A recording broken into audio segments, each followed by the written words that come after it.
ప్రధాన ఎన్నికల కమిషనర్ ఇతర కమిషనర్ల నియామకం కోసం మోదీ ప్రభుత్వం తీసుకొచ్చిన కొత్త చట్టంపై స్టే విధించలేమని సుప్రీంకోర్టు పేర్కొంది.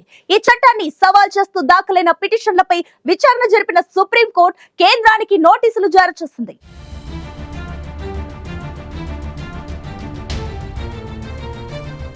ఎన్నికల సంఘం ప్రధాన కమిషనర్ ఇతర కమిషనర్ల నియామకానికి సంబంధించి కేంద్ర ప్రభుత్వం తీసుకొచ్చిన నూతన చట్టం అమలుపై సుప్రీం స్టే విధించడానికి కారణం ఏంటి? కొత్త చట్టాన్ని సవాల్ చేస్తూ దాఖలైన పిటిషన్లపై విచారణ జరిపిన అనంతరం ఏమని పేర్కొంది?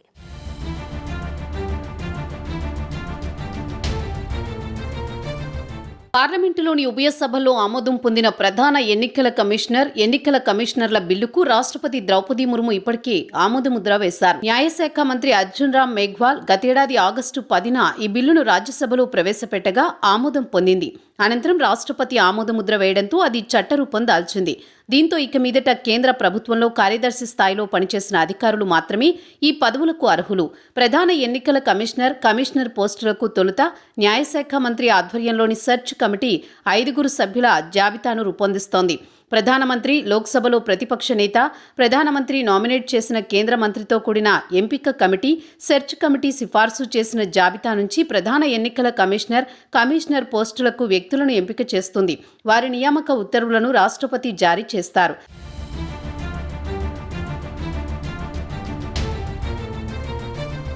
కేంద్ర ఎన్నికల ప్రధాన కమిషనర్ ఇతర కమిషనర్ల నియామకం కోసం మోదీ ప్రభుత్వం తీసుకొచ్చిన కొత్త చట్టంపై స్టే విధించలేమని సుప్రీంకోర్టు పేర్కొంది. ఈ చట్టాన్ని సవాల్ చేస్తూ దాఖలైన పిటిషన్లపై విచారణ జరిపిన సుప్రీంకోర్టు కేంద్రానికి నోటీసులు జారీ చేసింది. ఎన్నికల సంఘం ప్రధాన కమిషనర్ ఇతర కమిషనర్ల నియామకానికి సంబంధించి కేంద్ర ప్రభుత్వం తీసుకొచ్చిన నూతన చట్టం అమలుపై స్టే విధించడానికి సుప్రీంకోర్టు తిరస్కరించింది. కొత్త చట్టాన్ని సవాల్ చేస్తూ దాఖలైన పిటిషన్లపై న్యాయమూర్తులు జస్టిస్ సంజీవ్ ఖన్నా, జస్టిస్ దీపాంకర్ దత్తాలతో కూడిన ధర్మాసనం విచారణ జరిపింది. వీటిపై స్పందన తెలియజేయాలంటూ కేంద్ర ప్రభుత్వానికి నోటీసులు జారీ చేసింది. ఏప్రిల్లోగా సమాధానం ఇవ్వాలని నోటీసుల్లో పేర్కొంది అత్యున్నత ధర్మాసనం.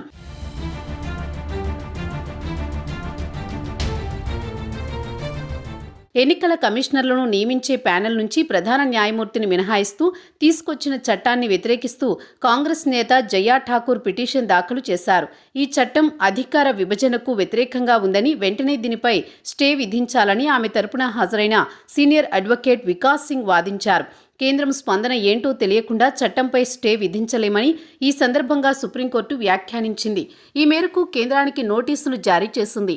ప్రధాన ఎన్నికల కమిషనర్ ఇతర ఎన్నికల కమిషనర్ల చట్టం 2023 యొక్క రాజ్యాంగబద్ధతను సవాల్ చేస్తూ దాఖలైన పిటిషన్లపై సుప్రీంకోర్టు కేంద్రానికి నోటీసులు జారీ చేసింది. ఇది భారత ప్రధాన న్యాయమూర్తిని ఎన్నికల కమిషనర్ల ఎంపిక ప్యానెల్ నుండి తొలగించింది.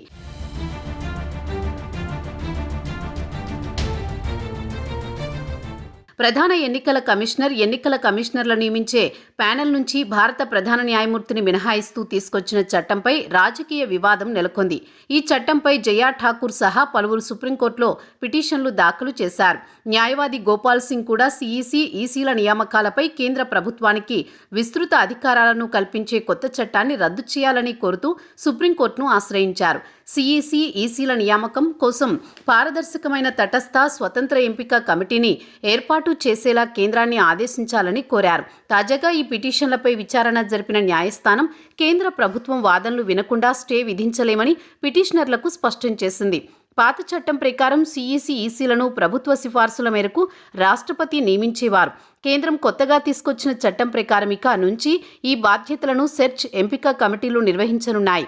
అయితే కొత్త చట్టం ఎన్నికల సంఘాన్ని కేంద్ర ప్రభుత్వం నియంత్రించేలా ఉందనే విమర్శలు వ్యక్తమవుతున్నాయి.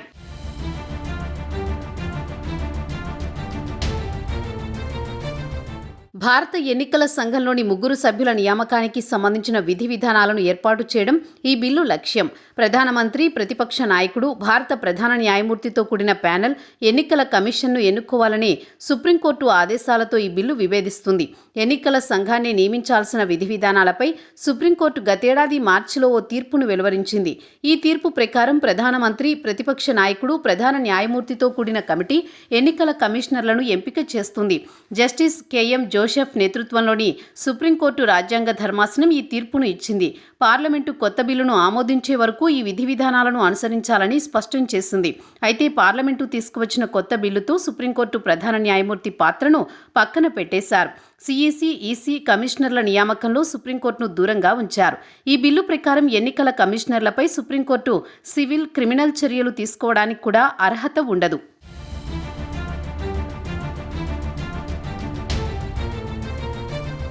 ప్రధాన ఎన్నికల కమిషనర్లను నియమించే ప్యానెల్ నుంచి భారత ప్రధాన న్యాయమూర్తిని మినహాయిస్తూ తీసుకొచ్చిన చట్టంపై రాజకీయ వివాదం నెలకొంది. ఈ చట్టంపై జయా ఠాకూర్ సహా పలువురు సుప్రీంకోర్టులో పిటిషన్లు దాఖలు చేశారు. ఈ పిటిషన్లు విచారించిన సుప్రీం కేంద్రానికి నోటీసులు జారీ చేసింది.